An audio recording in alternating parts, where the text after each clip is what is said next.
Afternoon students. आज फिर हम पिछले 2-3 दिन से अपनी क्लासेस किसी कारण से नहीं हो पाई, दोबारा हम लोग अपने एडवर्टीजमेंट वाले टॉपिक को आगे बढ़ाते हैं। अभी तक हमने जो एडवर्टीजमेंट के टॉपिक्स देख लिए, आपने एडवर्टीजमेंट में जो सब टॉपिक्स देख लिए उनमें हमने पहला जो ऐड देखा है, पहला जो एडवर्टीजमेंट देखा था वो हमने मैट्रिमोनियल्स कंप्लीट कर लिया है। दूसरा जो हमने ऐड देखा वो था बेटा अकोमोडेशनल, और इन दोनों की जो एडवर्ब्स थी इनको कंपोज करते टाइम पे, इनको ड्राफ्ट करते टाइम हमें कौन कौन से बातों का ध्यान रखना चाहिए, किस तरह से ये तैयार होते हैं, इनको हमने पढ़ लिया था। आज हम जो थर्ड एडवर्टाइज है जो इम्पोर्टेंट रहता है वो एडवर्टाइजमेंट हम लोग देखेंगे जॉब वैकेंसी। मैं रिपीट कर रहा हूँ, आज जो ऐड हमें देखना है वो है जॉब वैकेंसी। पिछली क्लासेस में हमने मैट्रिमोनियल देखा, दूसरी हमने अकोमोडेशनल देखी, और थर्ड आज जो हम लोग देखने जा रहे हैं वो जॉब वैकेंसी है। जॉब वैकेंसी एक्चुअली किसी डिपार्टमेंट या किसी ऑर्गेनाइजेशन के लिए किसी नए व्यक्ति या कैंडिडेट की तलाश के लिए दिया जाता है। मैंने पहले कहा हुआ ये ऐड भी क्लासिफाइड ऐड है। इस ऐड को भी हम लोग क्लासिफाइड ऐड कहते हैं, इसे वर्गीकृत विज्ञापन कहा जाएगा। ये भी एक वर्ग में आता है, और मैंने आपको पहले बताया हुआ है क्लासिफाइड ऐड जो होता है हम उसको बॉक्स में बनाया करते हैं, वो इनबॉक्स लिखा जाता है। जितने ऐड्स हमने तैयार किए हैं, जितने भी विज्ञापन हमने तैयार किए हैं, और एडवर्टीजमेंट्स के लिए मैंने आपको बताया हुआ है कि किसी भी ऐड को आपको याद रखने की आवश्यकता नहीं, सिर्फ समझने वाली बात है। और मैंने हर बार ये कहा हुआ है कि राइटिंग जो एडवर्टीजमेंट होता है, ये कंपोज करने का जो तरीका होता है, इसको राइट करने का जो तरीका होता है, उसमें इस चीज़ को हमने प्रैक्टिकल लेना पड़ेगा। एक प्रैक्टिकल सब्जेक्ट हुआ करता है, और उस प्रैक्टिकल सब्जेक्ट में हमें ये बताना पड़ता है कि ये ऐड जो है वो हम लोग किस तरह से तैयार करें, उसको हमें खुद के ऊपर लेना पड़ता है। मैंने बार बार ये कहा हुआ है आपसे। तो आज जो ऐड हम तैयार कर रहे हैं जॉब वैकेंसी, इस जॉब वैकेंसी वाले ऐड में देखिए वही बिगनिंग होगा। सबसे पहले ऊपर हम कैपिटल लेकर उसमें एडवर्टाइजमेंट लिख देंगे, ठीक है। इस पर एक बॉक्स बनेगा, और बॉक्स की जो कैटेगरी है मैंने आप लोगों को पहले बताया हुआ है, यहाँ बाहर लिखा जाएगा जॉब वैकेंसी। ये इसका क्लास आ गया है, ये इसका वर्ग आ गया है, इसका श्रेणी आ गई है। अब बात करनी है हमें कौन सी मेन पॉइंट्स हमें याद रखने पड़ेंगे, किन किन मेन पॉइंट्स से हमें निकलना होगा। तो ये मेन पॉइंट्स हैं या रिमेम्बरेबल पॉइंट्स हैं, अगर हम इनको याद रख लेते हैं, मैंने पहले भी कहा हुआ ये कोई रूल नहीं है इस तरह से हो। ये बेटा सिर्फ इतना सा है कि हम लोग इसको इजीली ड्राफ्ट कर पाएंगे, इसको इजीली लिख पाएंगे कि कौन सा ऐड जो है वो किस तरह से बनाना होता है, उसमें कौन कौन से पॉइंट्स को हमें याद रखना पड़ता है, किस तरह से इसको लिखना पड़ता है। तो जॉब वैकेंसी के लिए जो ऐड बन रहा है उसमें रिमेम्बरेबल पॉइंट्स या मेन पॉइंट्स की अगर बात करते हैं तो मेन पॉइंट्स बेटा ये हैं जिनको हम सीरीज याद रखेंगे, जिनको हम क्रम से याद रखेंगे, इनको हमें एक सीरीज वाइज याद रखना पड़ेगा। आई अगेन रिपीट कि whenever we are to draft a job vacancy, these points should be always kept in our mind. कि अगर दिमाग में रहेंगे, इनको हम लोग अगर सीरीज भी याद रखेंगे तो हम लोग इजीली किसी भी ऐड को ड्राफ्ट कर सकते हैं जॉब वैकेंसी वाले को। इसलिए आप बेटा ये ध्यान रखें कि ये बिंदु जो लिखे जा रहे हैं, पॉइंट्स जो लिखे जा रहे हैं, ये सीरीज में नहीं, ये क्रम में रहे तो इजी रहेगा हमारे लिए, और ये फेवरेबल इंप्रेशन क्रिएट करता है रीडर के ऊपर, देखने वाले के ऊपर। ओके बेटा, कौन कौन से पॉइंट्स होते हैं जब भी कोई ऐड जिसको हमने कहा ना जॉब वैकेंसी वाला ऐड है, अगर इसको ड्राफ्ट करते हैं तो सबसे पहले कौन सी चीज रहती है, सबसे पहले हमें मेंशन करना पड़ता है नेम ऑफ द डिपार्टमेंट और ऑर्गेनाइजेशन, नेम ऑफ डिपार्टमेंट और इंस्टीट्यूट और ऑर्गेनाइजेशन, राइट। ये जो बिंदु है ये याद रखने वाला बात है। जब भी हम किसी जॉब वैकेंसी को तैयार करते हैं, जॉब ऐड तैयार करते हैं, तो उसमें सबसे पहला जो नाम रखा जाता है, जिसकी बिगनिंग यहाँ से कोई जनरली इसको आप कैपिटल लेटर्स में लिखा करते हैं, बिगनिंग जो रहेगी उस डिपार्टमेंट के नाम से, उस इंस्टीट्यूट के नाम से या उस ऑर्गेनाइजेशन के नाम से कि जहाँ से इस तरह का कोई ऐड ड्राफ्ट करवाया जा रहा है, ऐड प्रिपेयर किया जा रहा है या ऐड पब्लिश किया जा रहा है। एग्जाम्पल बताते हैं, सपोज दैट आपका स्कूल जो है उसमें एक इंग्लिश लेक्चरर की रिक्वायरमेंट है, तो बिगनिंग किससे होगी बेटा, आपकी सबसे पहले आपके स्कूल के नाम से होगी। ट्यूशन कुछ चीज समझ लीजिए, पहले हम लोग फिर दोबारा ट्यूशन की बात करते हैं। ट्यूशन हम लोग देख लेते हैं बेटा, मान लीजिए imagine that there is a post lying vacant of an English lecturer at your school, okay, and your principal wants your assistants to compose a job vacancy ad to be published in the classified column। प्रश्न ये बन गया, आपके school में एक English lecturer की post vacant है और आपके प्रिंसिपल ने चाहा है कि आप उनको असिस्ट करें कि एक ऐड कैसे तैयार करके हम उसको पब्लिश करवा सकते हैं। एक प्रश्न रखा गया, तो प्रश्न का जवाब हम कैसे देंगे? सबसे पहले मैंने कहा जब भी ऐसा ऐड बनाना बेटा, इसमें मेन पॉइंट से शुरू करना है। मेन पॉइंट में पहली जो चीज है कि कोई डिपार्टमेंट रहेगा, या तो वो विभाग, या तो वो इंस्टीट्यूट, या फिर ऑर्गेनाइजेशन, विभाग, संस्था या संघ जो है जिससे ऐड निकल रहा है, ये पहली चीज रहेगी। इसको हम सबसे पहले बताया करते हैं। ओके बेटा, इसके बाद दूसरा नाम आता है, जो दूसरी बात आती है, उसमें रहता है बेटा एज, ठीक है ना, जिस कैंडिडेट या जिसको हम सेकंड कहेंगे पोस्ट और डेजिग्नेशन। सेकंड पोस्ट और डेजिग्नेशन, उस पद या पदवी का नाम होता है जिसके लिए ऐड ड्राफ्ट करवाया जा रहा है। इसका सेकंड थिंग, ठीक है। जैसे आपने कहा कि which institute, our institute, Raghunath school.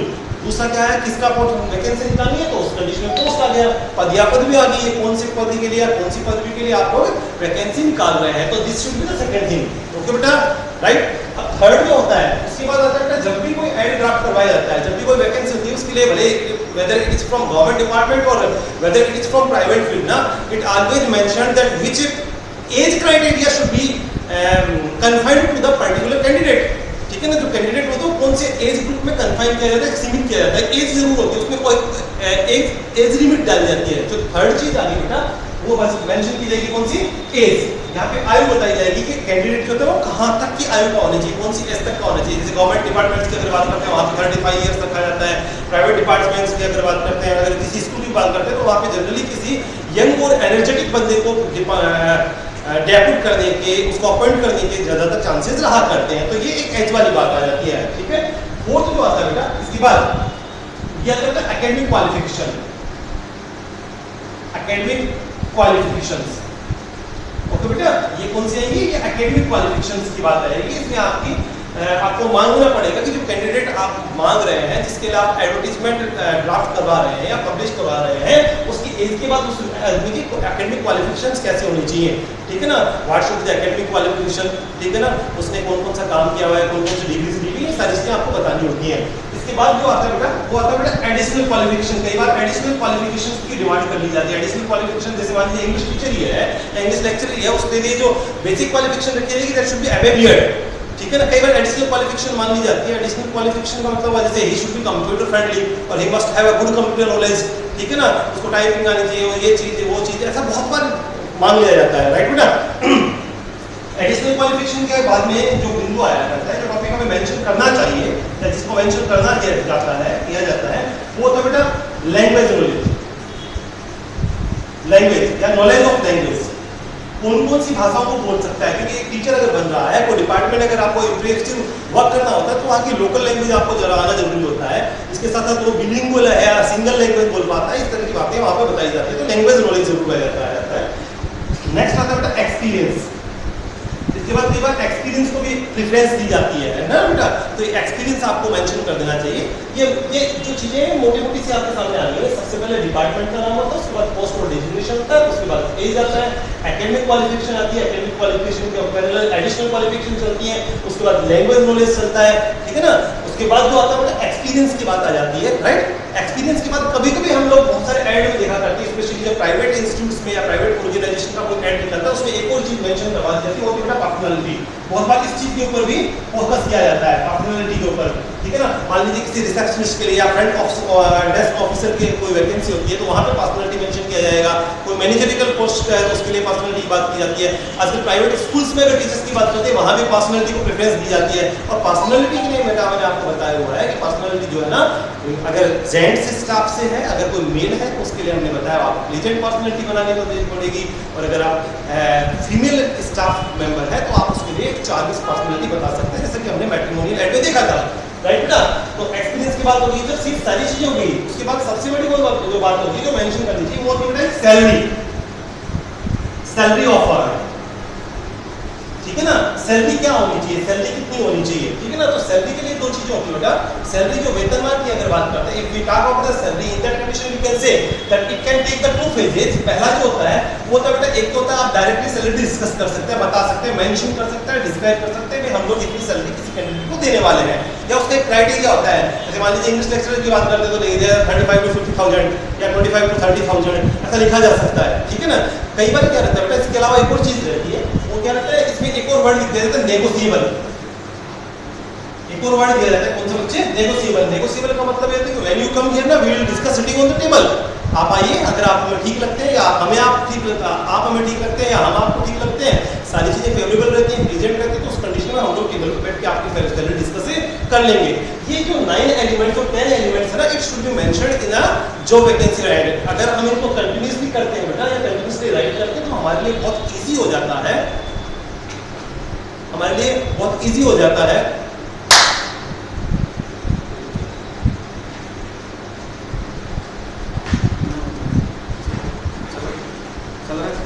ठीक है, तो हमारे लिए बहुत इजी हो जाता है इसको मेंशन करना है, इसको बनाना है, इसको लिखना, राइट। तो बेटा अब हम लोग इसको ड्राफ्ट करते हैं। मैं फिर रिपीट कर रहा हूँ कि जब हमें किसी जॉब वैकेंसी का एड प्रिपेयर करना है, मैं फिर रिपीट कर देता हूँ, एडवर्टाइजमेंट की मैंने डेफिनेशन पहले दिन आप लोगों को बताई थी। उसके बाद हमने उसी दिन the very first day we studied the ad matrimonial, हमने देखा था विच बेसिक एलिमेंट्स और which main points should be mentioned in matrimonial elements.